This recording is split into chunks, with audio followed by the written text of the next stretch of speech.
He said, man, that sure is some good-looking stagecoach. That's what they call a motorhome.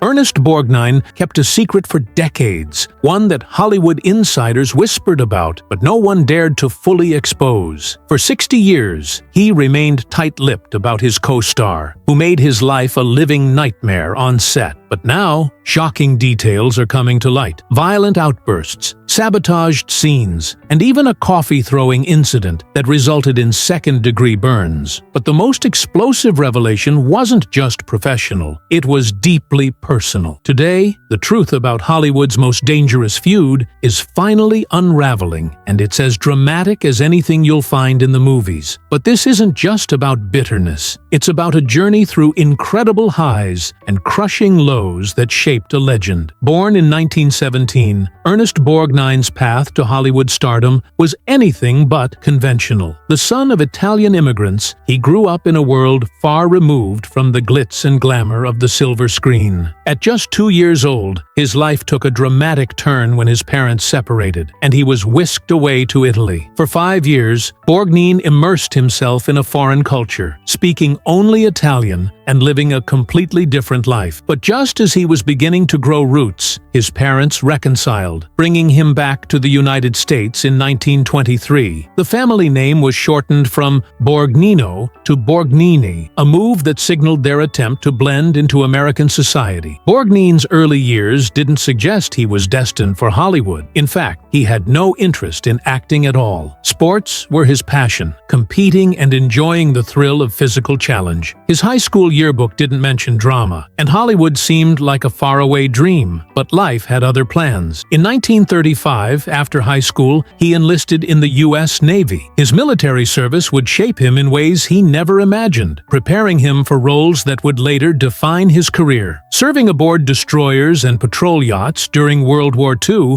Borgnine developed an unparalleled understanding of camaraderie and discipline, which would become evident in the military roles he'd later play on screen.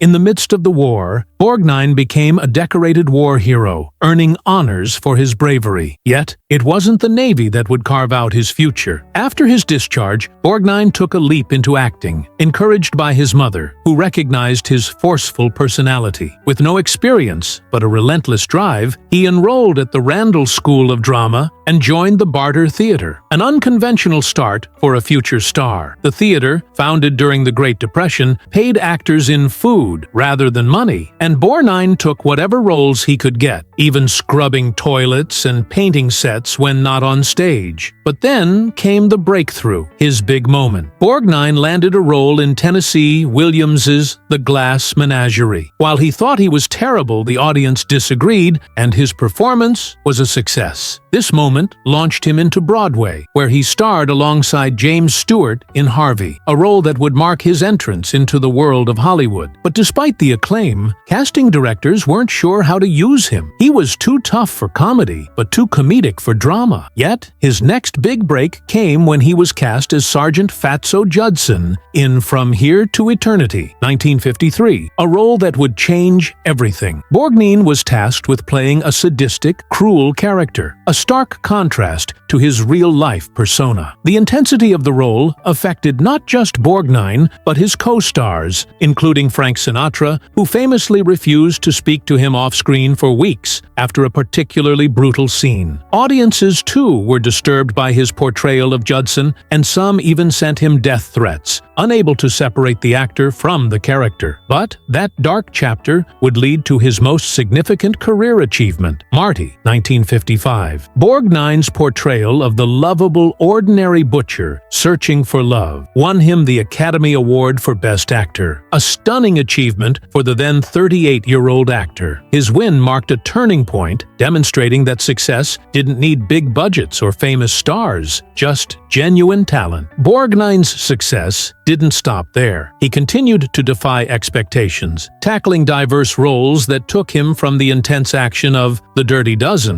1967, to the violent chaos of The Wild Bunch, 1969. His commitment to performing his own stunts became legendary, shocking younger co-stars with his stamina and drive. But it wasn't all easy. In fact, Borgnine suffered a horrific accident while filming McHale's Navy, the sitcom that made him a household name. A pyrotechnic device exploded too soon, leaving him with severe burns to his face and hand. Yet, Borgnine's determination never wavered. He returned to work after just 3 weeks of recovery and continued to build his legacy on television, earning an Emmy nomination for his role as Lieutenant Commander Quentin McHale. The surprises didn't end there. As Borgnine aged, he refused to slow down, taking on roles that showed his versatility and resilience. In 1984, at the age of 67, he took on the role of Dominic Santini in Airwolf, a fast-paced action series. But one of his most beloved roles came much later, when he voiced the character of Mermaid Man in SpongeBob SquarePants. His grandson, a fan of the show, encouraged him to audition. Borgnine delivered the performance on a whim,